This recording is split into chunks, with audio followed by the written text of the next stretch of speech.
નમસ્કાર, આપ જોઈ રહ્યા છો નેશન પ્લસ ન્યૂઝ. હું છું આપની સાથે હેતલ ભગત.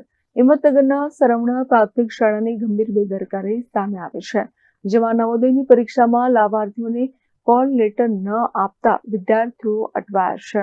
હિંમતનગરના સરવણા પ્રાથમિક શાળાની ગંભીર બેદરકારી સામે આવી છે, જે અંતર્ગત નવોદયની પરીક્ષામાં વિદ્યાર્થીઓને કોલ લેટર ન આપતા વિદ્યાર્થીઓ અટવાયા છે. તો શાળાના શિક્ષકોએ આડસાઈ દાખવતા વિદ્યાર્થીઓને પરીક્ષા કેન્દ્રમાં બેસવા ન મળ્યું. સરવણા પ્રાથમિક શાળામાં અભ્યાસ કરનારા વિદ્યાર્થીઓને પરીક્ષા માટે પહોંચવાનું હતું. હિંમતનગરની હાઈસ્કૂલમાં નવોદયની પરીક્ષામાં વિદ્યાર્થીઓને કોલ લેટર મોડેથી અપાતા પરીક્ષા ન આપી શક્યા.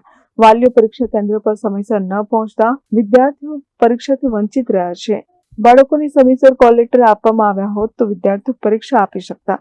જોકે સમયસર શિક્ષકોએ પોતાની ફરજ ન નિભાવતા શાળાના વિદ્યાર્થીઓ પરીક્ષાથી વંચિત રહ્યા છે.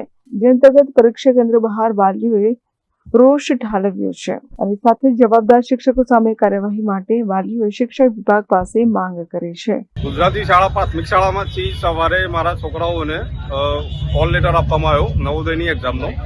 તો એમને જાણ કરી નથી આગલા દિવસે, અને આજે સવારે 11:07 એમને મને જાણ કરી અને કોલ લેટર મોકલ્યો. અહીંયા હિંમત હાઈસ્કૂલ પહોંચ્યા પછી અંદર કોઈ એન્ટ્રી આપી નથી અમને. 11:37 અમે હિંમત હાઈસ્કૂલ ગેટ આગળ પહોંચી ગયા હતા. અને આ ખરેખર આ લોકોની બેદરકારી છે અને આ શિક્ષકો ઊંઘે જ છે, કોઈ ધ્યાન નથી આ લોકોને. તો હું આગળ નિવેદન કરવા માંગુ છું કે બેન ખુદ સ્વીકાર કરે છે કે મને આ રીતે આજે જ જાણ થઈ છે, અને આગળ હું એવું કહેવા માંગુ છું કે આગળ શિક્ષણ અધિકારી એમની કડક કાર્યવાહી કરે. સરવણા પ્રાથમિક શાળા દ્વારા આજે મારા બાળકોની પરીક્ષા હતી નવોદયની. તો એમને જે કોલ લેટર આપવા સ્કૂલની જવાબદારી બને છે કે આગલા દિવસે પરીક્ષાની જાણ કરવાની હોય છે.